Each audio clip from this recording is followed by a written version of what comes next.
Okay, the technology triangle. It's mysterious.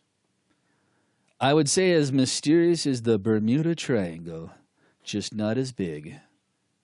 Thank you. Thank you. I'll be here all week. Don't forget to tip your waitresses.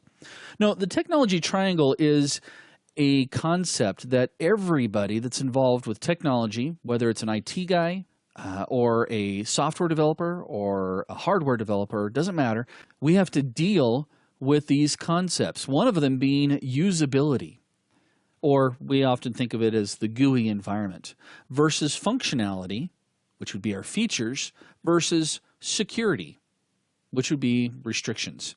Now, the dilemma that we have is we have to come up with a good balance between these, because as we move, say, for example, from usability, we lose security and functionality. And same thing as if I move towards security, I'm going to lose functionality and usability. And yeah, you can see where I'm going to go with this one. It's finding this balance. And some operating systems balance more towards, and applications balance more towards one area than the others. Great example of this is back in the day of Windows Server 2000, they deployed the operating system. When you deployed it, it automatically installed IIS, which is a web server environment. And the web server environment had every feature turned on, and it was holier than Swiss cheese. And believe me, it's quite holy. Not a religious reference. Anyway, we lost security functionality because Microsoft was trying to be nice, to set the server up for you because the internet was brand new and everybody wanted a piece of it, right?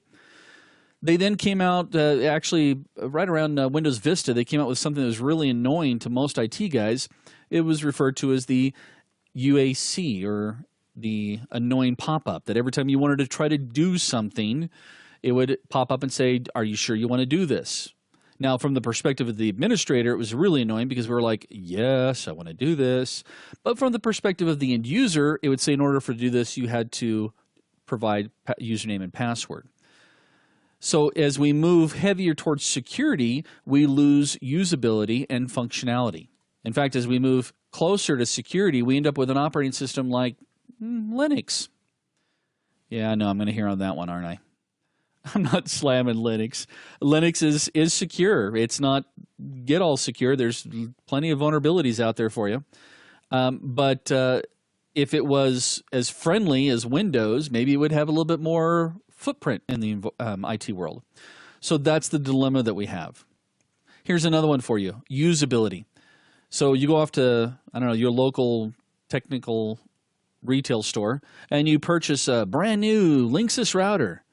And you come home and the instructions say, plug it in, turn it on, and push this button, and you're done. Okay, very, very usable, very, very nice to set up. Yet, what's the password? How difficult is that password? And when we get to passwords, trust me, you're going to hear me get up on a soapbox and lecture you about passwords. The security goes right out the window when we have that type of usability.